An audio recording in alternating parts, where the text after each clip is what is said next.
Ya, Bismillahirrahmanirrahim. Assalamualaikum warahmatullahi wabarakatuh.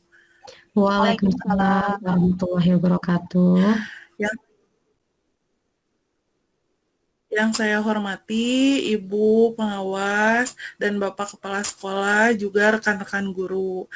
Puji syukur kita panjatkan atas rahmat kesehatan sehingga kita bisa berkumpul di kelas maya ini. Pada kesempatan ini, kami dari kelompok 4 akan mempresentasikan materi tentang pendidikan yang memerdekakan.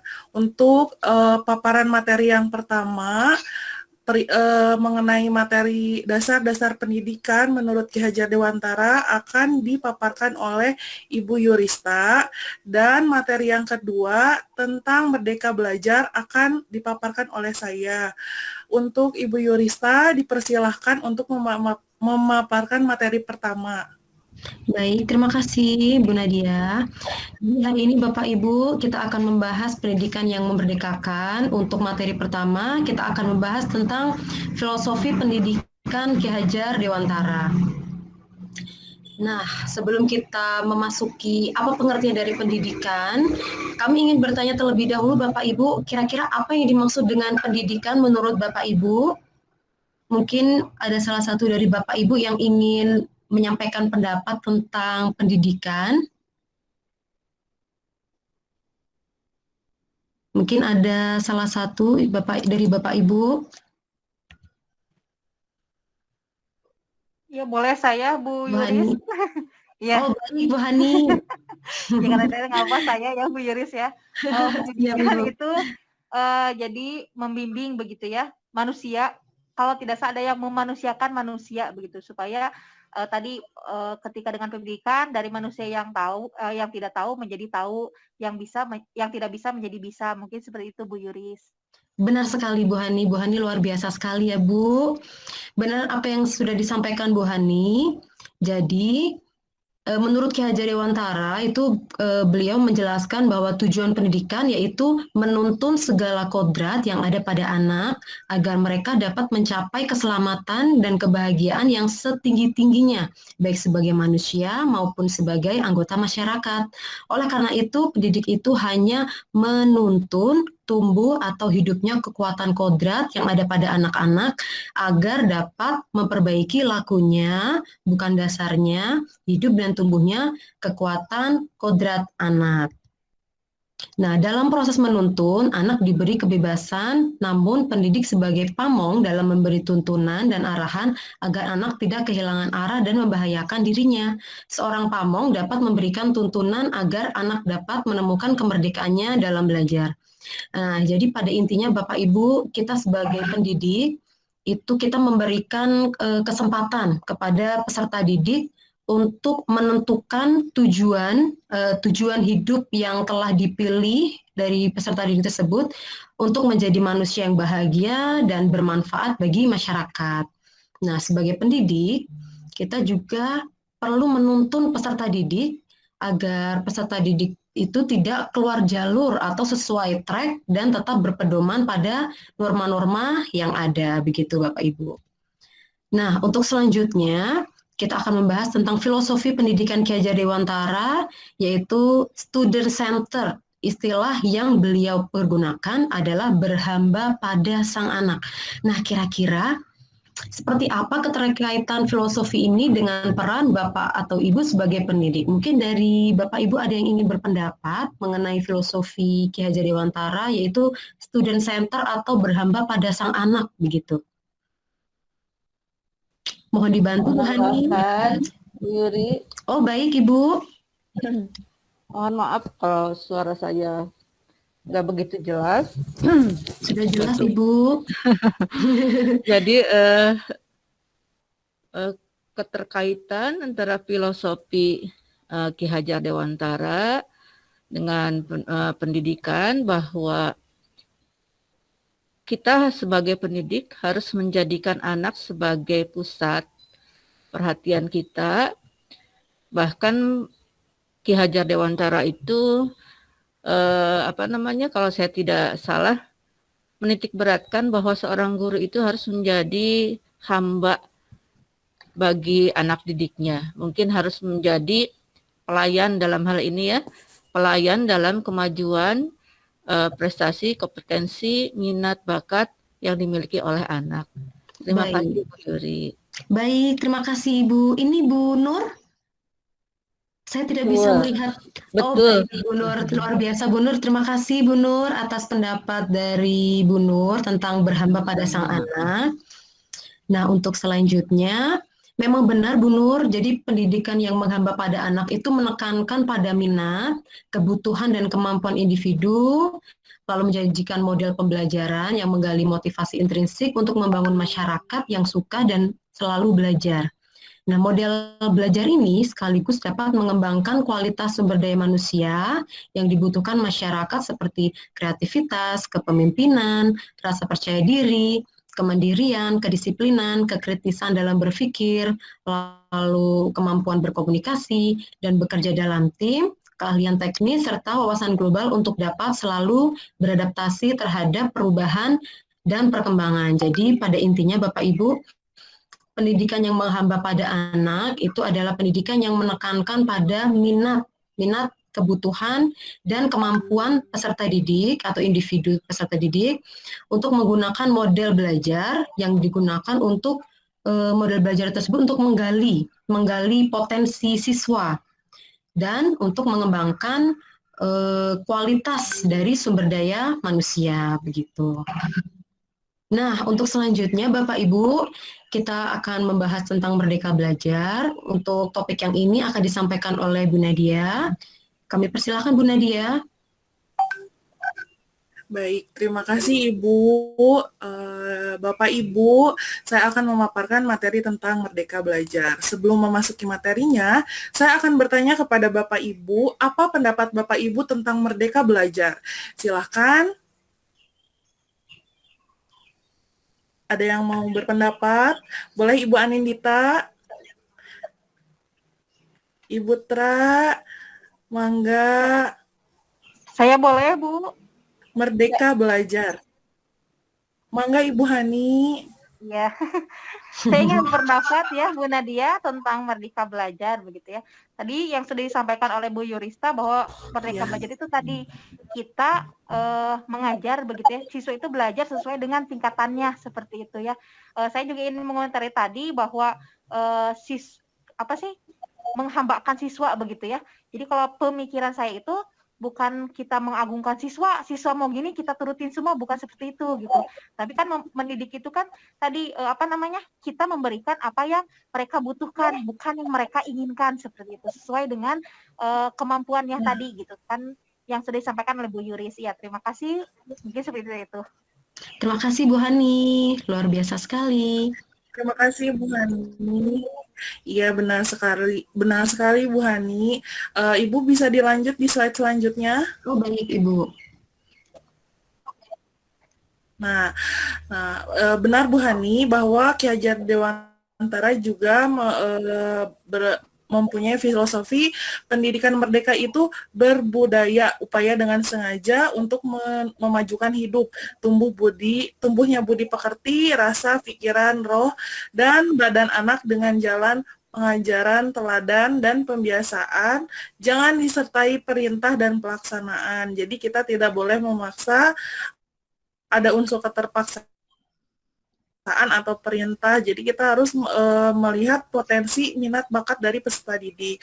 Nah, dilihat dari bahasa Indonesia ya, kata belajar ini kan artinya atau kepandaian, merdeka di sini artinya bebas. Nah, bebas di sini bukan bebas mau belajar atau tidak, mau memberikan materi atau tidak, bukan seperti itu, tetapi bebas di sini memberi kebebasan kepada peserta didik dan juga kita sebagai guru untuk menuntunnya begitu.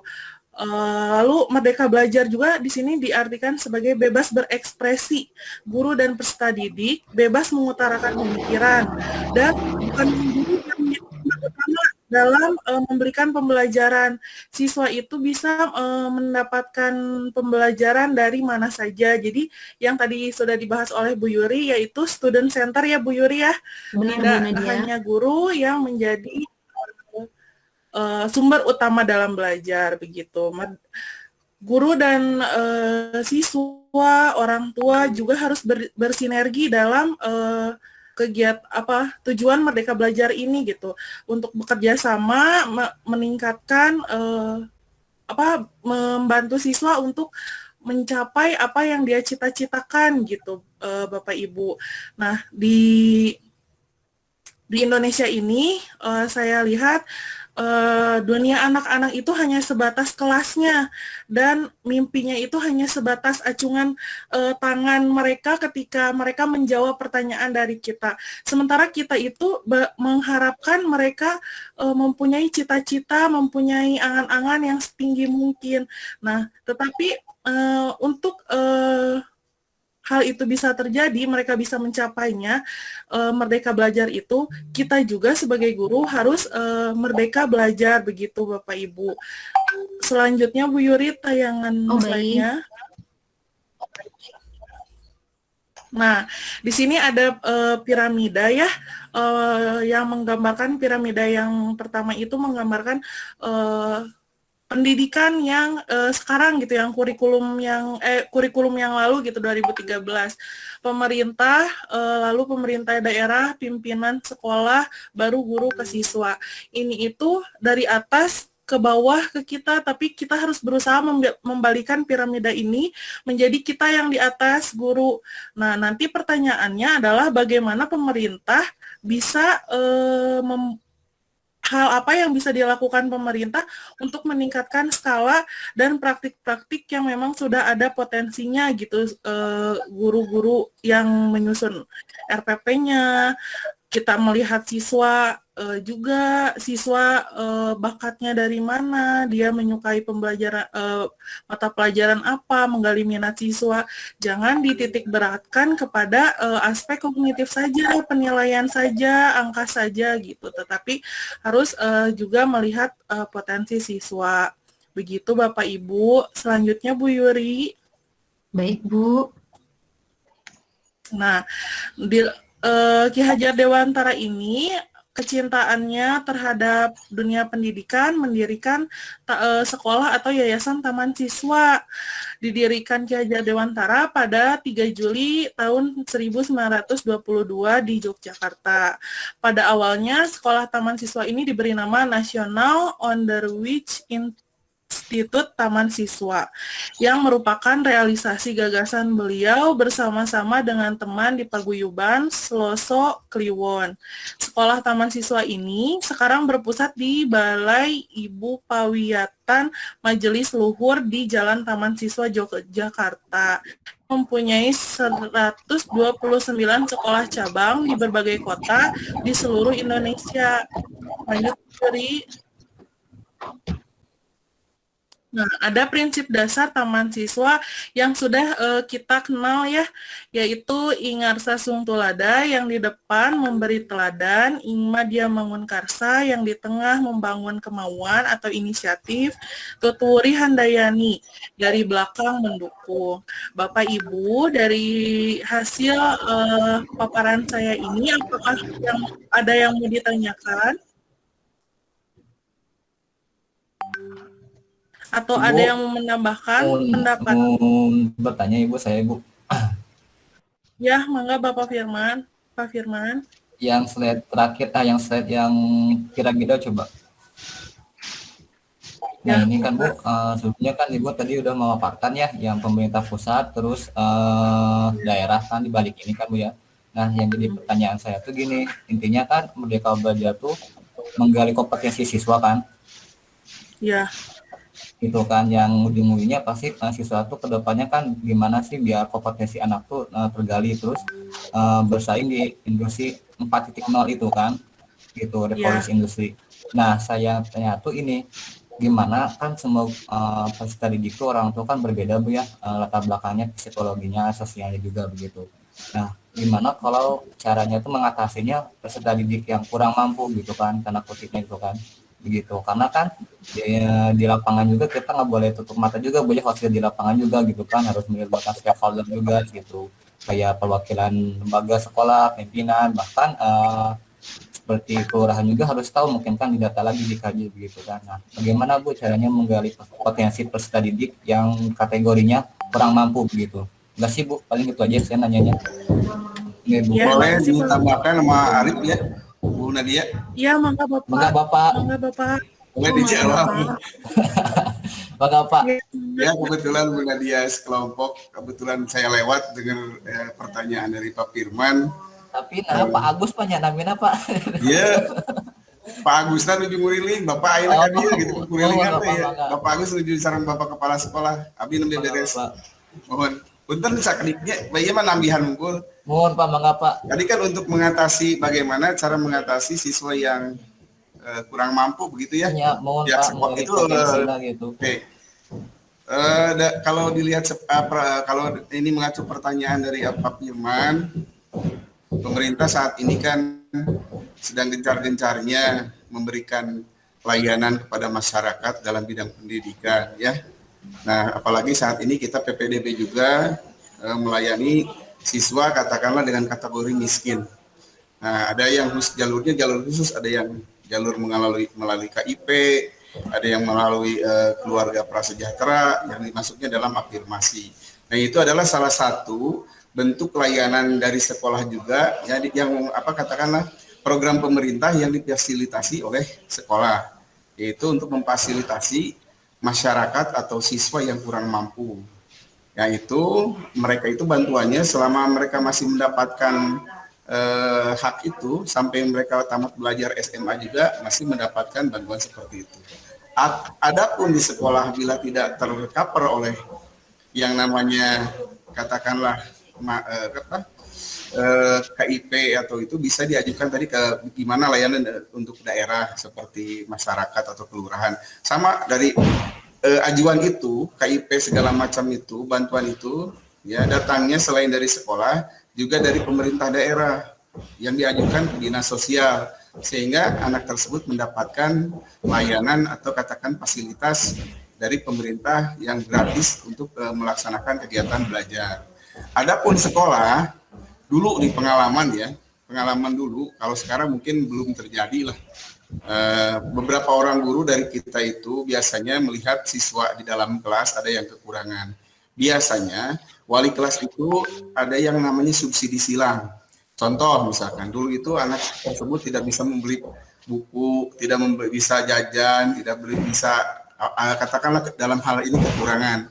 Di sini wali kelas aktif untuk memberikan dorongan baik itu berupa material maupun imaterial kepada siswa tersebut, yaitu dengan namanya membantu teman sebaya di kelas itu.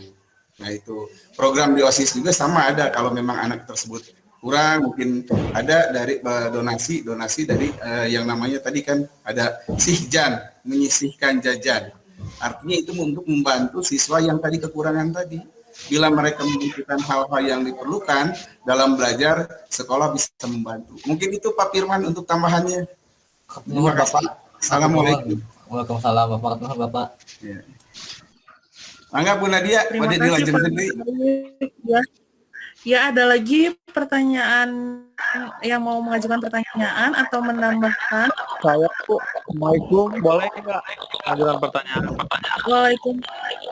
Waalaikumsalam, mangga Bapak. Waalaikumsalam. Assalamualaikum warahmatullahi wabarakatuh. Terima kasih buat kesempatan untuk bertanyanya, Bu Nadia dan kelompok. Mungkin pertanyaan saya agak sedikit melenceng ya Bu, dalam artian jauh dalam hal yang tadi dibicarakan atau dipresentasikan oleh Ibu. Saya pengen bertanya, tadi kan Merdeka Belajar itu tidak dalam artian kita mempermudah siswa dalam tingkatannya gitu, dalam tingkat kemampuannya. Nah, bagaimana cara menilai sikapnya ketika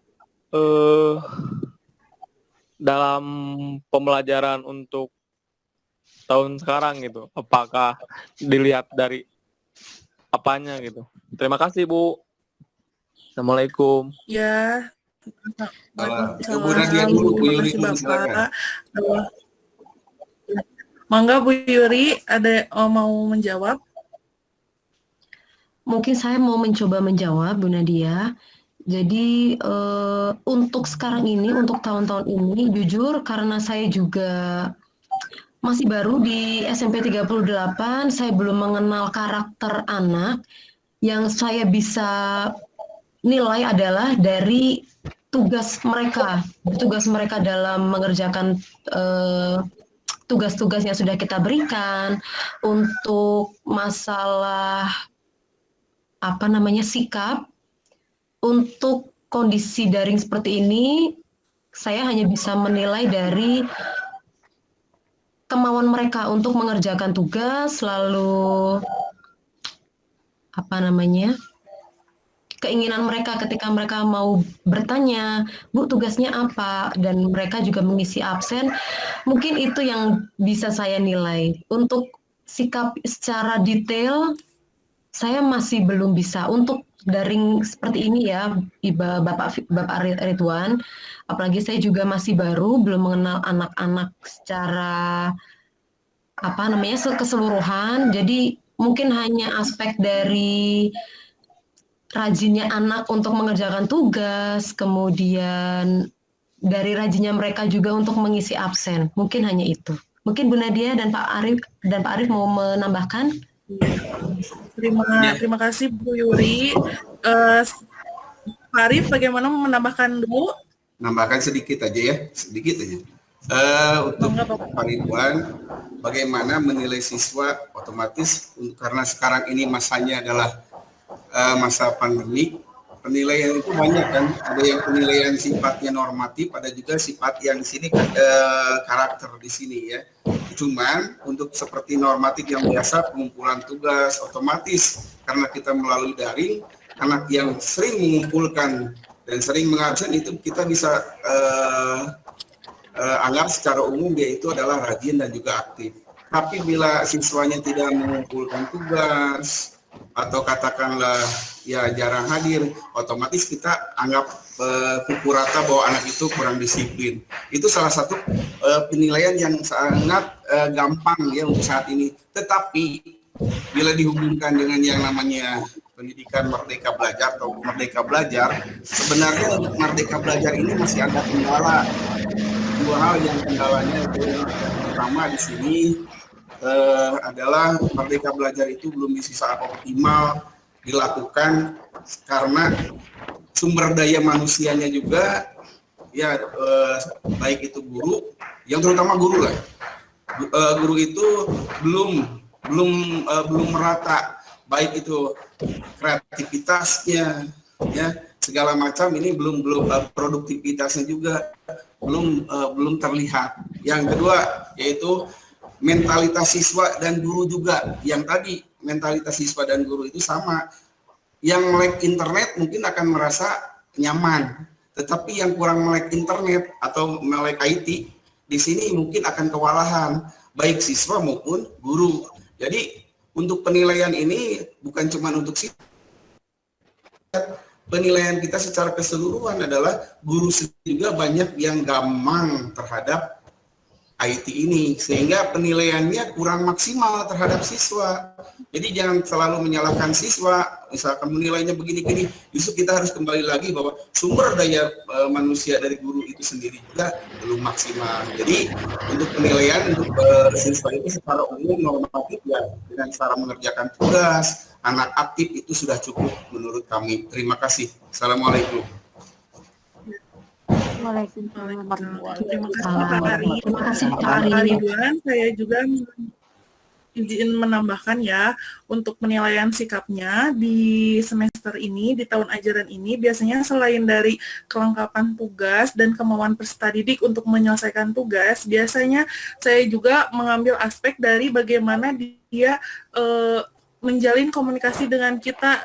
Contohnya ketika dia japri chat kepada kita, peserta didik chat kepada kita, kadang ada kata-kata mereka yang tidak sopan, tidak bisa chat dengan sopan dengan guru gitu. Kadang itu juga menjadi salah satu penilaian bagi saya Pak, begitu. Kadang ada yang nggak sopan gitu, tidak pakai assalamualaikum atau langsung kata-kata narasi pertanyaannya itu tidak menggambarkan dia sedang chat dengan guru gitu. Itu juga kadang saya suka menjadi salah satu aspek penilaian sikapnya begitu. Bagaimana Bapak dan Ibu, ada lagi yang mau menambahkan atau bertanya? Mohon Terima maaf tadi ya. kasih Ya. Pak Arif, Bu Ingrid, Bu Yuti dan Bu Nadia, jawabannya sangat menarik, hebat. Mohon maaf kelompok Bagaimana Nadia ya, kelompok 4. Ini kita sampai sini saja dulu ya. Karena kan Oh, ada baik. kelompok lain, takutnya waktunya tidak cukup. Mangga silakan ditutup oleh moderator. Ya, terima kasih. Terima kasih Bapak Ibu yang sudah aktif dan sudah menyimak pemaparan dari kami. Sekian presentasi. Mungkin saya simpulkan dulu ya bahwa Merdeka Belajar adalah menciptakan peserta didik yang merdeka, tidak banyak tuntutan, dan kita sebagai pendidik pun harus merdeka belajar begitu ya. Terima kasih. Sekian presentasi dari kelompok kami. Mohon maaf bila ada kesalahan. Wassalamualaikum warahmatullahi wabarakatuh. Waalaikumsalam. Waalaikumsalam. Tepuk tangan ya untuk kelompok 4. Luar biasa ya, bagus sekali. Keren. Ya, keren, betul ya. Jadi betul ya, alhamdulillah untuk kelompok 4 selamat ya. Ini nanti videonya juga sedang saya rekam. Untuk saya begitu ya memberikan saran ini sudah sangat bagus Bapak Ibu ya. Jadi nanti kalau nanti kelompok 4 Bu Nadia, Pak Arif, Bu Yuris begitu ya menjadi pemateri nanti ya, itu seperti itu tadi sudah bagus. Jadi ketika ada ada peserta begitu yang bertanya begitu ya, dijawab dengan baik begitu ya. Lalu tadi tidak seru saja tapi ada pertanyaan pemantik begitu ya yang memancing keaktifan dari peserta itu sendiri. Itu sudah sangat baik begitu ya untuk kelompok 4 ya. Selamat ya untuk kelompok 4. Selanjutnya saya ke Terima kelompok kasih Bu 4. Hani. Ya, sama-sama. Kelompok 2. Bu Hani juga luar biasa Bu Hani. Oh iya, terima kasih.